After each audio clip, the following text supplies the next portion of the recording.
Stainless steel was invented in the early part of the 20th century, and the concept hasn't lost its luster. The key ingredient is chrome, which forms a protective oxide film on the surface. Originally, people were amazed that cutlery made from it didn't need to be polished. Called non-rusting steel, it was the talk of the dinner table.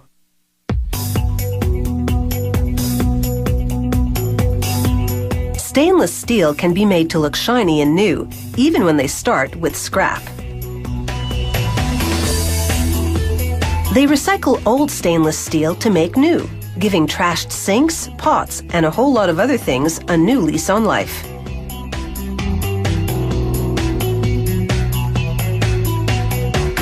They feed tons of scrap steel into a roaring furnace, along with chrome and nickel alloys for added strength and rust-proofing.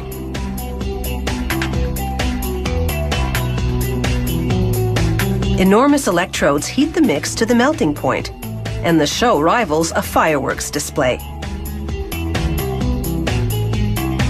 After several hours, the molten mix goes into a refining furnace. Pipes blast argon gas and oxygen up through it. This converts some impurities to gas and causes others to float to the surface so they can be removed. A technician regularly checks the temperature and takes samples to make sure the chemistry is right. They add a bit of scrap that bulks up the mix as it melts. The scrap also causes a chemical reaction that helps to fuel the refiner. The bubbling steel soup now flows out of the refining furnace, and rollers guide it as it's cast into a long mold. The result is a 70-meter-long ribbon of steel. Torches cut it into shorter chunks called slabs.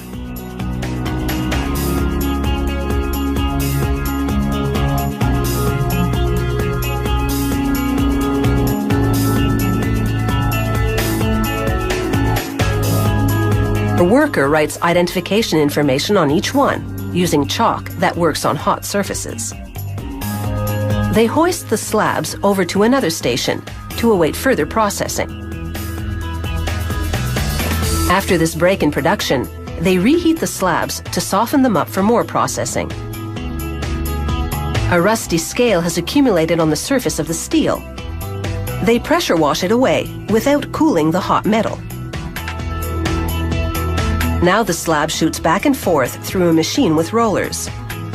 A constant spray cools the rollers as they stretch the steel longer and thinner.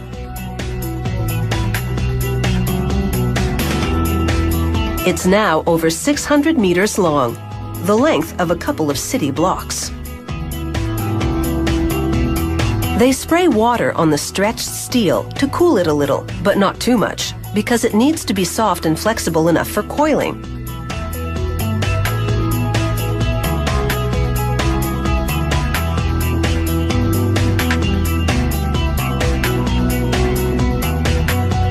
This spool coils the strip tightly like a roll of toilet tissue.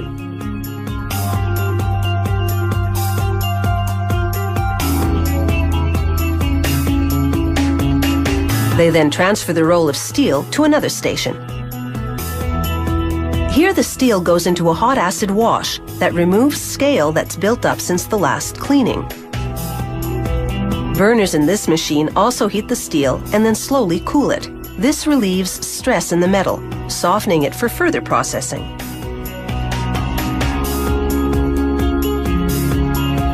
They now unwind the steel into a machine that rolls it thinner so that it's exactly what the customer ordered.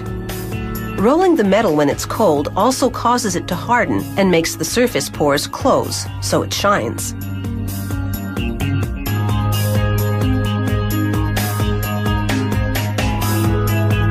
One last cleaning, and the stainless steel strips look spectacular.